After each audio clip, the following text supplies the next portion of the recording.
Hi friends, ಇವತ್ತು ಬನ್ನಿ ನಮ್ಮಮ್ಮನ ದರ್ಶನ ಮಾಡ್ಸಕ್ಕೆ ಕರ್ಕೊಂಡು ಹೋಗ್ತಾ ಇದ್ದೀನಿ. ಯಾರು ನಮ್ಮಮ್ಮ ಅಂತ ಹೇಳ್ತಾ ಇದ್ದೀರಾ?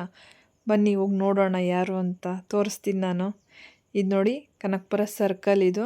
ಅಲ್ಲಿಂದ ನನ್ನ ಜರ್ನಿ ಸ್ಟಾರ್ಟ್ ಆಗ್ತಾ ಇದೆ. ಸೊ ಸಾತ್ನೂರ್ಗೆ ಹೋಗಿ ಸಾತ್ನೂರಿಂದ ಕಬ್ಬಾಳು ನೋಡಿ. ನಮ್ಮ ಜರ್ನಿ ಹೀಗೆ ಸ್ಟಾರ್ಟ್ ಆಗಿದೆ. ಇವತ್ತು ಸಂಡೇ ಅಲ್ವಾ, ಸೊ ಸ್ಪೆಷಲ್. ನಾನು 2 ವೀಲರಲ್ಲೇ ಹೋಗಿದ್ದೀನಿ ಇವತ್ತು. ಒಂದೊಂದು ದಿನ ಬಸ್ಸಲ್ಲಿ ಹೋಗ್ತೀನಿ, 2 ವೀಲರಲ್ಲಿ ಹೋಗ್ತೀನಿ. ನನಗೆ ಹೆಂಗೆ ಅನಿಸುತ್ತೋ ಹಾಗೆ, ನಂಗೆ ಅನುಕೂಲ ಹೆಂಗಿರ್ತದೋ ಹಂಗೆ ನೋಡಿ. ನಿಯರೆಸ್ಟ್ ಹತ್ರ ಬಂದಿದ್ದೀನಿ. ಯಾರು ಅಂತ ಗೊತ್ತಾಗಿರಬೇಕು ನಿಮಗೆ.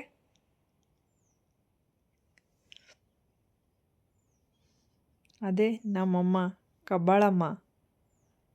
ತುಂಬ ಮಾತ್ರ ಫುಲ್ಲು ರಶ್ ಇತ್ತು ಇವತ್ತಂತೂ ಸಂಡೇ.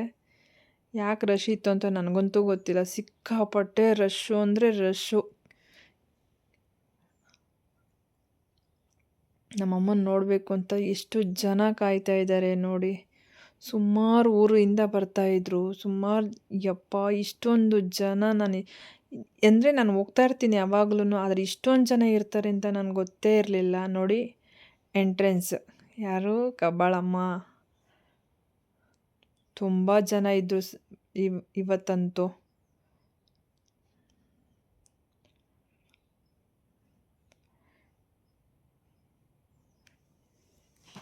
ನೋಡಿ, ಜನ ಮಾತ್ರ ಕ್ಲೌಡ್ ಆಗಿದ್ರು. ಈ ಜನದಲ್ಲಿ ನಮ್ಮಮ್ಮ ನನ್ನ ಕಾಣ್ತಾರಾ ಅನ್ನೋದೇ ಒಂದು ಪ್ರಶ್ನೆ ಇತ್ತು ನನ್ನಲ್ಲಿ. ಸಿಕ್ಕಾಪಟ್ಟೆ ಜನ ನೋಡಿ. ದರ್ಶನ ಎಲ್ಲರೂ ಮಾಡ್ಕೊಳ್ಳಿ. ಅಮ್ಮನ ದರ್ಶನ, ಅಮ್ಮನಿಗೆಲ್ಲರೂ ಕೈ ಮುಕ್ಕೊಳ್ಳಿ. ಎಲ್ಲರಿಗೂ ಒಳ್ಳೇದಾಗಲಿ ಅಂತ ಬಯಸ್ತೀನಿ ನಾನು. ಇವತ್ತು ಅಲಂಕಾರ ಮಾತ್ರ ಸೂಪರಾಗಿತ್ತು. ಹಂಗೆ ನಾನು ಸುತ್ತ ಒಂದು ಪ್ರದಕ್ಷಿಣೆ ಹಾಕ್ಕೊಂಡು ನನ್ನ ಮನಸ್ಸಲ್ಲಿರೋದನ್ನೆಲ್ಲ ಅಮ್ಮನಿಗೆ ಹೇಳ್ಬಿಟ್ಟು ಕೇಳಿಕೊಂಡು ನೆಕ್ಸ್ಟ್ ಇನ್ನೇನು ದರ್ಶನ ಎಲ್ಲ ಮುಗೀತು. ಇನ್ನು ಹೊರಡೋದ ಕಾರ್ಯಕ್ರಮ ಅಷ್ಟೇ ಅಲ್ವಾ. ನಮ್ಮ ಅಮ್ಮನಿಗೆ ಹೇಳ್ಬಿಟ್ಟು ಹೇಳ್ಬಿಟ್ಟು ಅಮ್ಮ ನಾನು ಮನೆಗೆ ಹೋಗ್ತೀನಿ ಅಂತ ಹೇಳ್ಬಿಟ್ಟು ಮನೆಯಿಂದ ದೇವಸ್ಥಾನದಿಂದ ಆಚೆ ಬಂದಾಯಿತು. ಆದರೆ ಮಾತ್ರ ಫುಲ್ಲು ಜನ ಅಂದರೆ ಜನ. ಇಷ್ಟೊಂದು ಜನ ಯಾವತ್ತೂ ನೋಡಿರಲಿಲ್ಲ ನಾನು.